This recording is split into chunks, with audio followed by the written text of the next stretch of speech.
નમસ્કાર મિત્રો, દેશ અને દુનિયાના સુપરફાસ્ટ સમાચારમાં તમારું સ્વાગત છે। સૌથી મોટા સમાચારમાં વાત કરીશું। રાજ્યમાં 728 ડેન્ગ્યુ અને 860 મેલેરિયાના કેસ નોંધાયા છે। રાજ્યમાં વર્ષ 2023થી છેલ્લા 3 વર્ષ દરમિયાન 8,956 મેલેરિયાના કેસ, 15,841 ડેન્ગ્યુના કેસ અને 1,345 જેટલા ચિકનગુનિયાના કેસ નોંધાયા છે।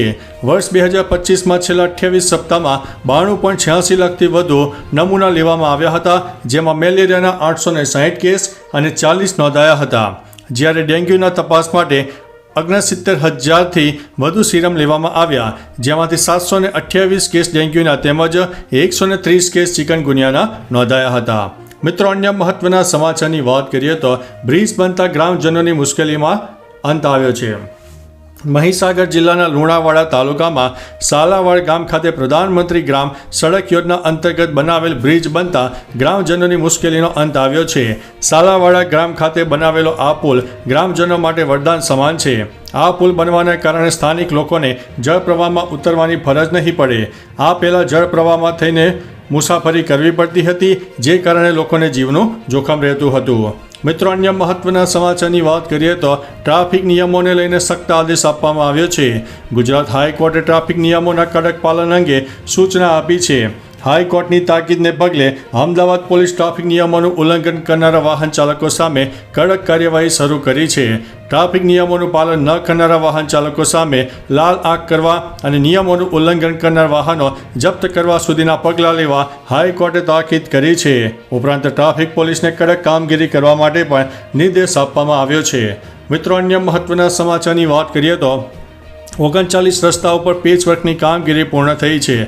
અમદાવાદ જિલ્લામાં માર્ગ અને મકાન વિભાગ પંચાયત દ્વારા આજ દિન સુધી દસક્રોઈ, ધોળકા, ધંધુકા, ધોલેરા, વિરમગામ અને માંડલ તાલુકાના સર્વે કરાયેલ રસ્તાઓ પૈકી કુલ 39 રસ્તાઓ પર પેચવર્કની કામગીરી પૂર્ણ કરવામાં આવી છે।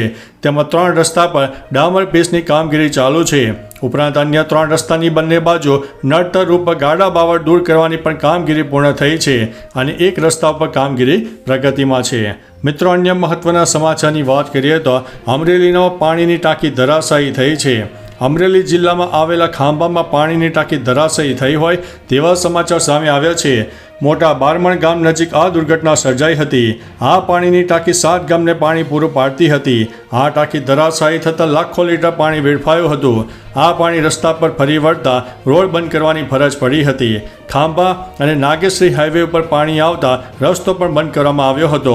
આ પાણીની ટાંકી 20 વર્ષ પહેલાં બનાવવામાં આવી હતી।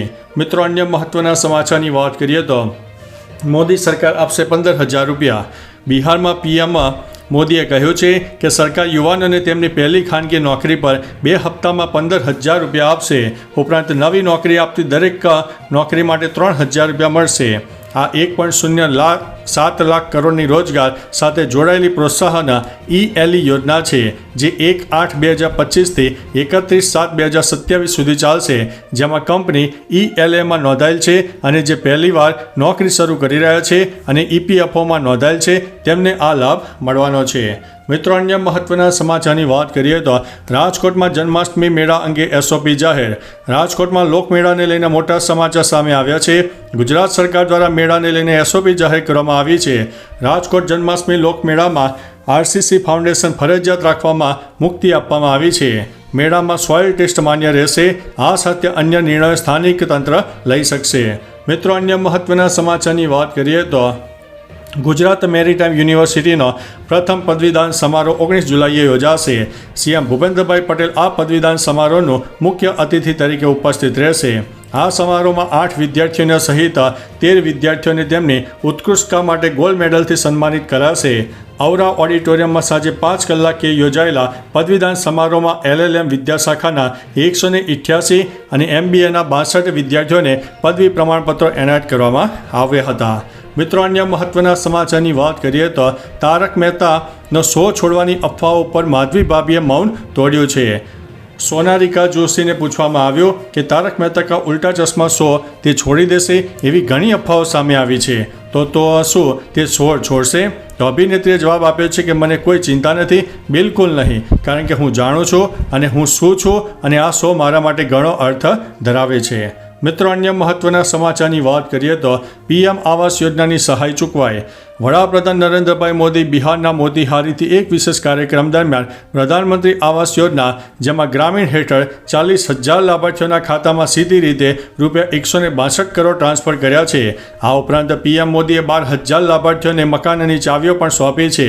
PMJAY યોજના હેઠળ સરકાર તરફથી ઘર બાંધવા માટે દરેક લાભાર્થીને 1.20 લાખથી લઈને 1.30 લાખ સુધીની સહાય આપવામાં આવે છે. મિત્રો, અન્ય મહત્વના સમાચારની વાત કરીએ તો જેવલિન થ્રોઅર અરશદ નદી મેં ખોલી છે પાકિસ્તાનની પોલ. 2024 પેરિસ ઓલિમ્પિકમાં પાકિસ્તાન માટે ગોલ્ડ મેડલ જીતનારા ભાલા ફેંકના અરશદ નદીમે પોતાના દેશને આખી દુનિયા સામે ઉજાગર કર્યો છે. નદીમે પાકિસ્તાનની કેન્દ્ર અને રાજ્ય સરકાર પર ઓલિમ્પિકની સુવર્ણ ચંદ્રક જીત્યા પછી આપેલા વચનને પૂર્ણ ન કરવાનો આરોપ લગાવ્યો છે. એક ટીવી ચેનલ ઉપર નદીમે કહ્યું છે કે સુવર્ણ ચંદ્રક જીત્યા પછી મને ફક્ત રોકડ પુરસ્કાર આપવામાં આવ્યા હતા. ઇનામ તરીકે પ્લોટ હજુ સુધી આપવામાં આવ્યો નથી. મિત્રો, અન્ય મહત્વના સમાચારની વાત કરીએ તો વસ્ત્રાલમાં અસામાજિક તત્વોનો આતંક. અમદાવાદના વસ્ત્રાલ વિસ્તારમાં અસામાજિક તત્વોનો આતંક ચિંતાજનક રીતે વધ્યો છે. શ્રીધર સ્પર્શ સોસાયટીમાં ભજન કરી રહેલી મહિલાઓ પર અચાનક ટોળાએ હુમલો કરતા સમગ્ર વિસ્તારમાં ભયનો માહોલ છવાઈ ગયો. આ ઘટના બાદ ભોગ બનનાર મહિલાઓ ન્યાય મેળવવા માટે ઓઢવ પોલીસ સ્ટેશન પહોંચી ગઈ હતી. મિત્રો, અન્ય મહત્વના સમાચારની વાત કરીએ તો ઓલા અને ઉબર ડ્રાઈવરોની હડતાલ યથાવત. મહારાષ્ટ્રમાં ઓલા અને ઉબેર ડ્રાઈવરોની હડતાલ ચોથા દિવસે યથાવત રહેતા આઝાદ મેદાનમાં વિશાળ રેલી યોજવામાં આવી હતી. બુધવારથી મુંબઈ, પુણે અને નાગપુરમાં કેબ સેવાઓ સ્થગિત કરવામાં આવી, કારણ કે ડ્રાઈવરો પરંપરાગત કાળી અને પીળી ટેક્સીઓ સાથે એપ આધારિત દરોનો સુસંગત બનાવવા માટે ભાડા તર્કસંગત બનાવવાની માંગ કરી રહ્યા છે. જોકે વિરોધીઓએ સરકાર સાથે અનેક વખત ચર્ચાઓ કરી હતી, છતાં અત્યાર સુધી કોઈ સફળતા મળી નથી. મિત્રો, અન્ય મહત્વના સમાચારની વાત કરીએ તો સાબર ડેરી વિવાદ, આપની થઈ છે એન્ટ્રી. સાબર ડેરી ભાવ ફેર વિવાદ બાદ આમ આદમી પાર્ટીએ હવે એન્ટ્રી કરી છે. આપ મોડાસામાં ખેડૂત અને પશુપાલક મહાપંચાયત કરવા જઈ રહી છે. 23 જુલાઈ અરવિંદ કેજરીવાલ અને પંજાબના મુખ્યમંત્રી ભગવત માન ગુજરાત આવવાના છે, ત્યારે હવે આપ દ્વારા સાબર ડેરીના ભાવ ફેર વિવાદમાં એન્ટ્રી થઈ છે. જણાવી દઈએ કે 24 જુલાઈએ ડેડિયાપાડામાં કેજરીવાલ અને ભગવત માન જનસભાને સંબોધશે. ઉપરાંત ડેડિયાપાડામાં ચૈતર વસાવાના સમર્થનમાં સભાનું પણ આયોજન કરશે. મિત્રો, અન્ય મહત્વના સમાચારની વાત કરીએ તો જામનગરમાં નવી રિફાઇનરી બનાવશે ONGC. સરકારી માલિકીની ONGC જામનગરમાં 2 લાખથી લઈને 2,40,000 બેરલ પ્રતિ દિવસની ક્ષમતા ધરાવતી નવી રિફાઇનરી સ્થાપવાનું વિચારી રહી છે.